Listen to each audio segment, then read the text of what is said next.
By the time a Scottish shepherd's son had turned 15, he could take a dog he had trained with his own hands, send it half a mile up a mountain on nothing but a whistle, and gather 400 sheep off ground he knew stone by stone.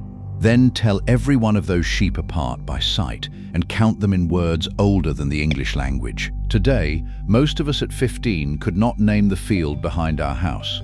But here is what I want you to hold on to. Number 14 on this list is the run of nights that broke boys into men. Alone on a black hill in April, with a life trying to end in a pair of cold hands. And number 3? The shepherd never once knew that the very animal he had mastered was the thing that emptied the glens, including, in the end, his own. None of this came from a school.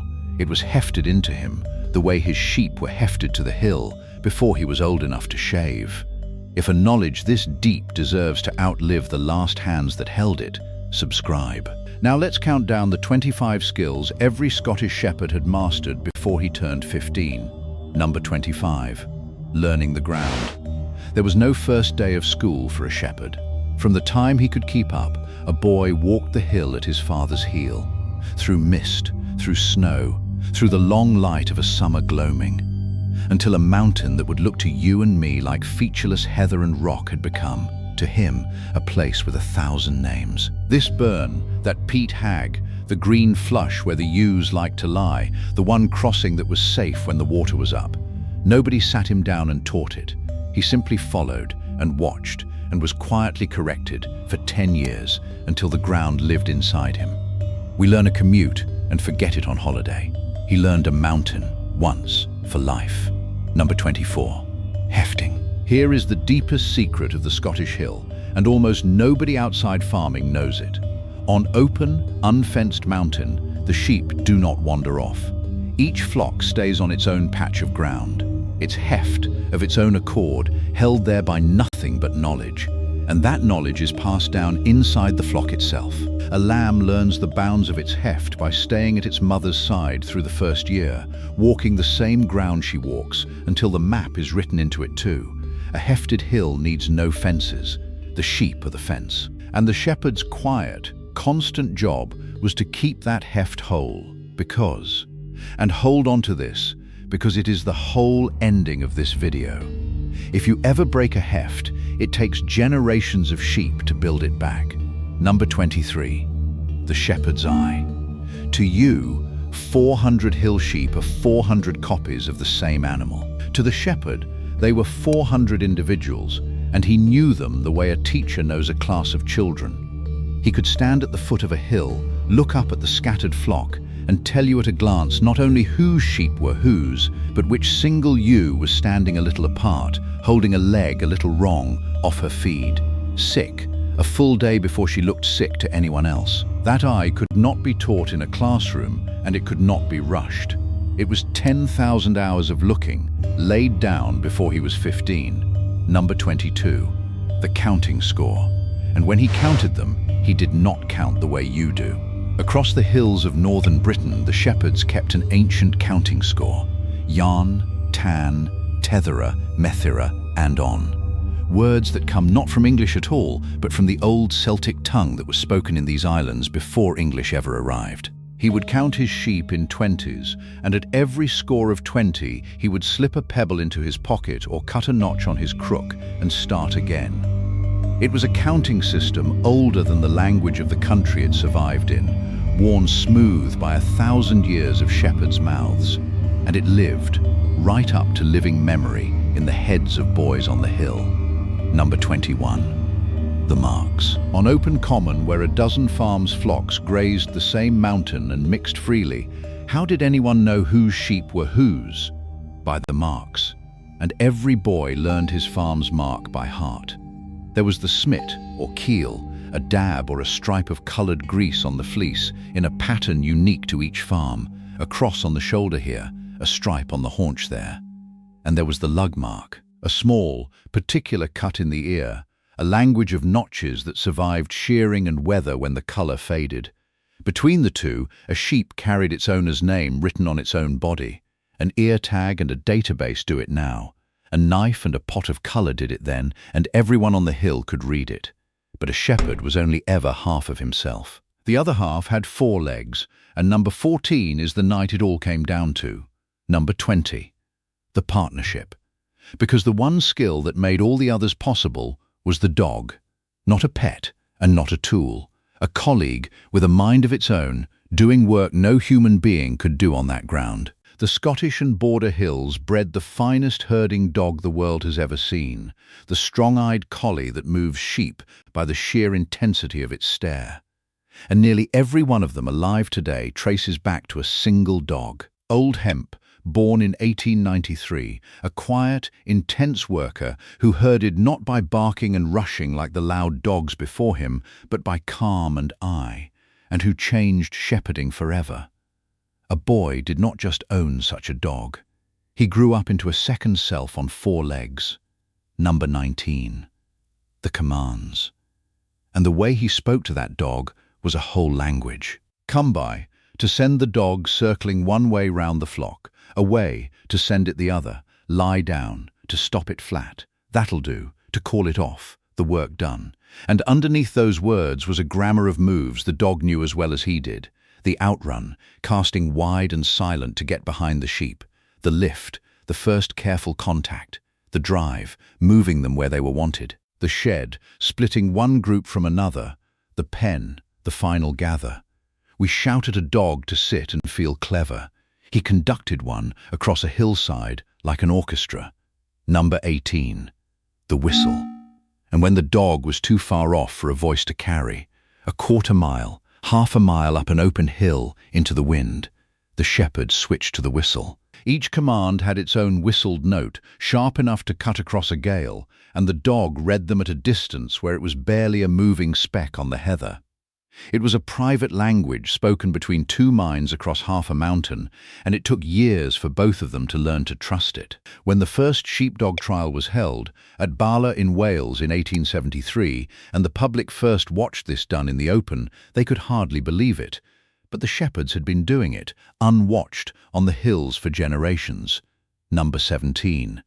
Training the pup.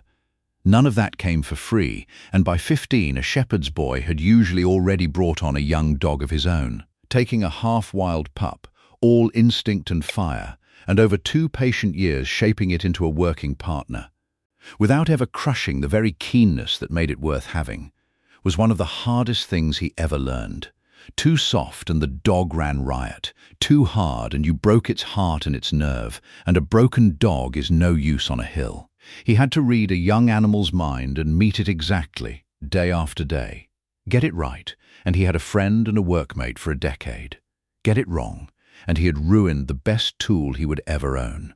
Number 16. The crook.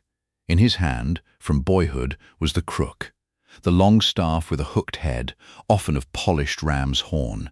It was a 3rd leg on ground that would put you on your back. It was a hook to snag a sheep by the hind leg and hold it.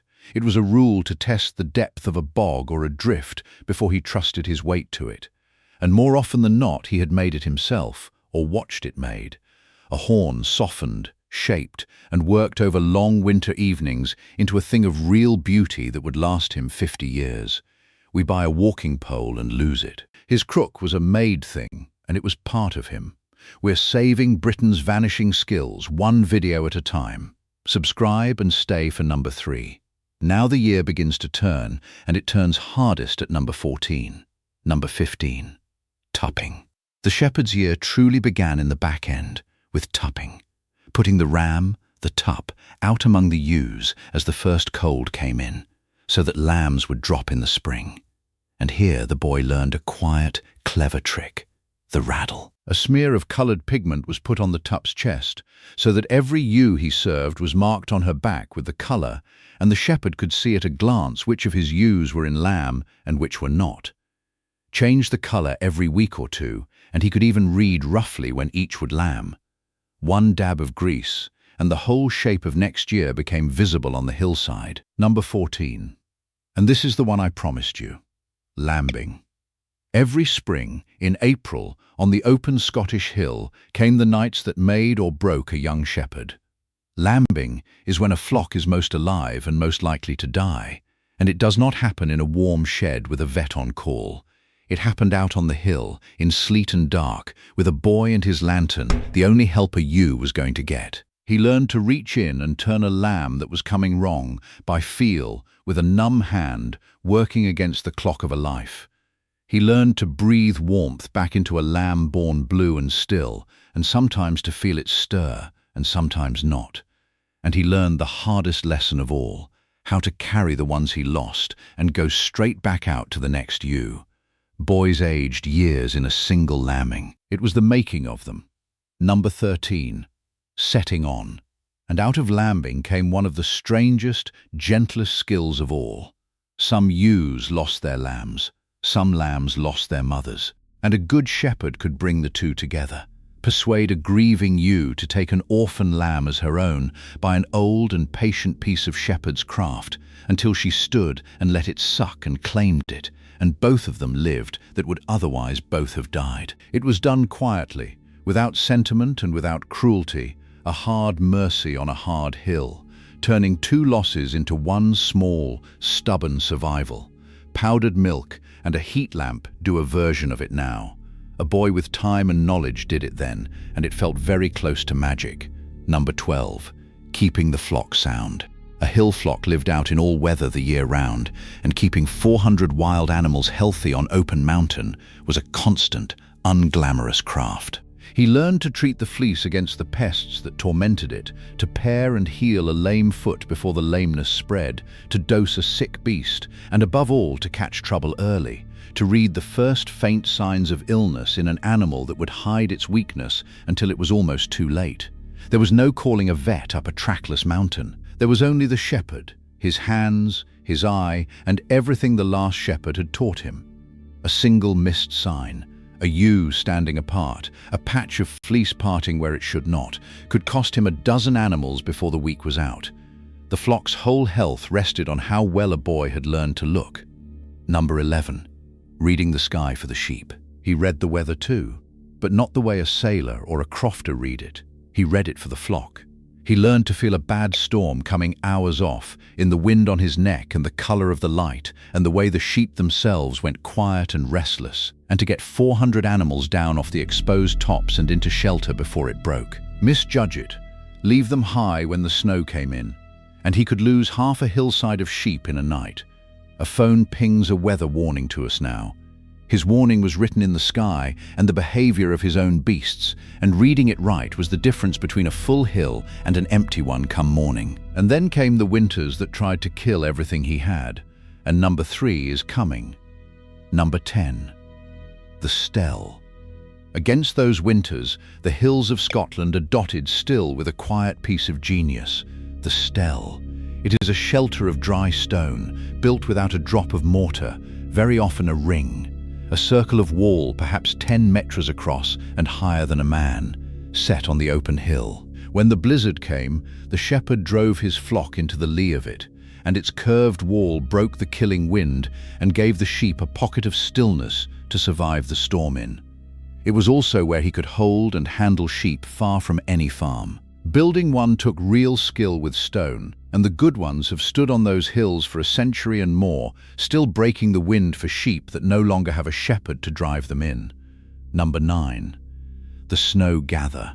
And when the blizzard had done its worst and buried the hill, the shepherd went out into the aftermath to do the hardest work of his year, digging his sheep out of the snow alive.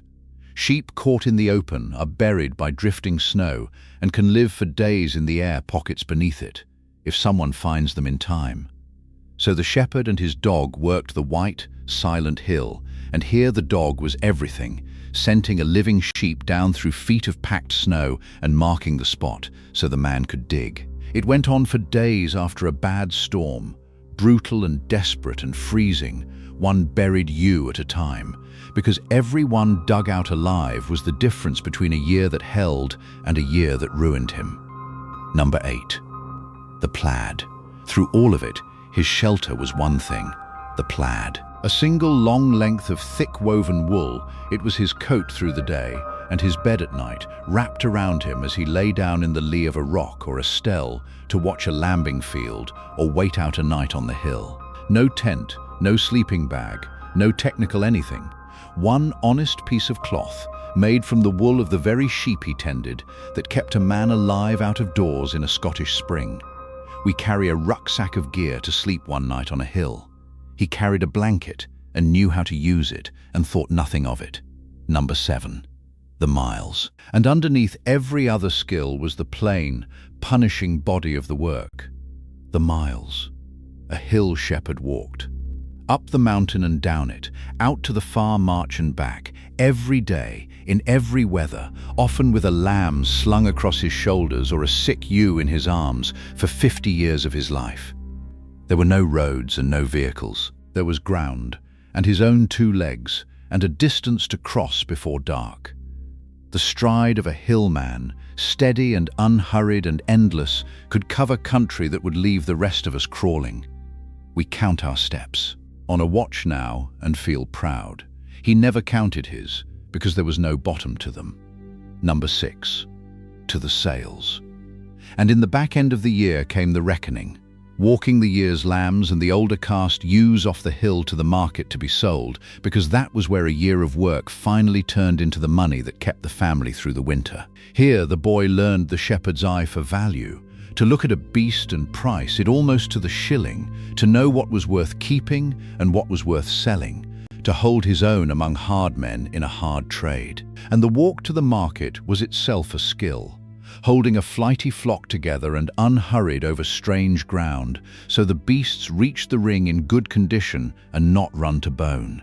Everything the hill had grown that year walked to the sale on its own 4 feet, and a good judge of sheep could make or lose a family's year in a morning's trading. And now the 5 that a whole life on the hill was really about.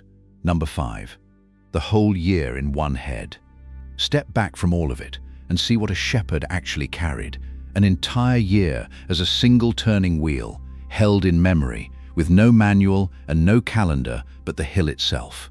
Tupping in the back end, lambing in the spring, the gathering and the clipping in the summer, the dipping, the sales, the long wintering. Each task timed not by a date on a wall, but by the state of the grass, the weather, the condition of the ewes, the length of the light. He knew, without being told, what the hill needed next, because the turning of that year lived inside him as surely as his own heartbeat. An app runs a farm's calendar now. A wheel of the whole year turned, then in one man's head. Number 4. The bond. And at the center of all of it was a friendship. The bond between a hill shepherd and his dog is one of the deepest working partnerships human beings have ever formed with another animal. 2 different species reading each other so well, across so much ground, that they worked as a single mind. A good dog was worth 10 men on a hill, and every shepherd knew it, and loved his dog with a plain, undramatic love that ran very deep. No machine has ever replaced it, and none ever quite will, because you cannot build a quad bike that loves the work. The whole of hill farming rested, in the end, on a man and a dog who trusted each other completely. Number 3, the one I promised you, the great sheep. And here is the thing the shepherd himself almost never saw, the shadow under his whole proud craft, the very sheep he had mastered. The hardy Blackface that spread through the Highlands in the 1700s, and above all the Cheviot that followed from the 1790s, the breed they called the great sheep. Those animals could pay a landlord roughly double the rent that people could. And so, across the Highlands, the people were cleared off the land to make room for them. Whole townships emptied, families put out of glens their ancestors had worked for centuries so that sheep could graze where children had been raised. The shepherd's craft rose, quietly, on the ruin of the crofter's world. The sheep won Scotland, and in the cruelest turn of all, the very same tide, bigger farms, fewer people, the emptying of the land, would in the end come for the shepherd too. Number 2, hefting the boy. Which brings us back to where we began, and to the deepest skill of all, the one that passed all the others on. Think again of how a ewe hefts her lamb to the hill, not by teaching it, but by keeping it at her side, walking the same ground, day after day, until the map is written into the young one for life.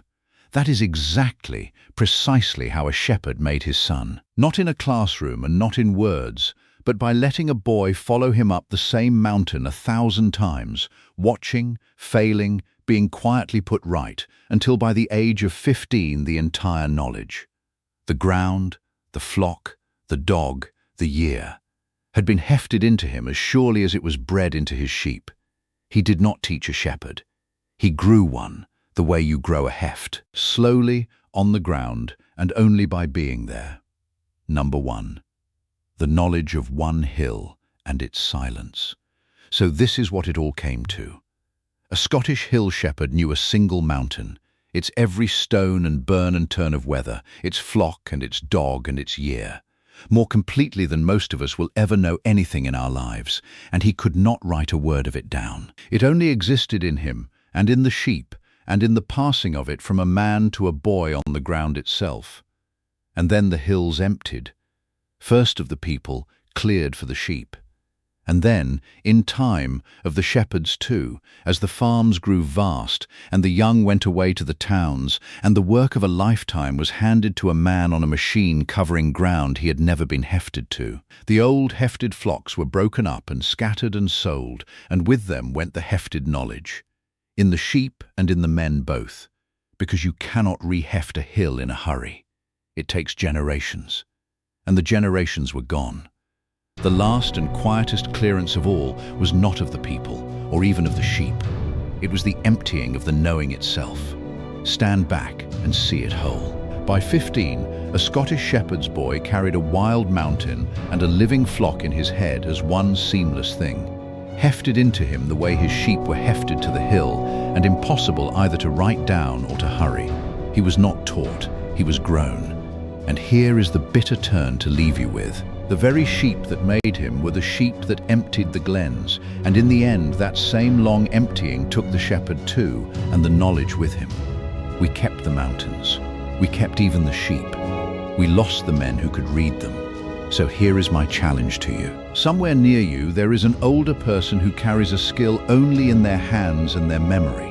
A craft, a knowledge, a way of doing something that was hefted into them the way the hill was hefted into that shepherd. Go and ask them to show you, before it goes into the ground with them. Then tell me in the comments what it was, and whether you managed to catch even a little of it. Because this was never just farming. It was the deepest reading of a living landscape that this country ever grew. A whole world held in one man and one dog and one hill, and it faded into silence in a single long lifetime. Subscribe, because next we come down off the Shepherd's Hill and into the glens below, where two other kinds of Highlander fought a 100-year war in the dark, the gamekeepers and the poachers. That story is coming.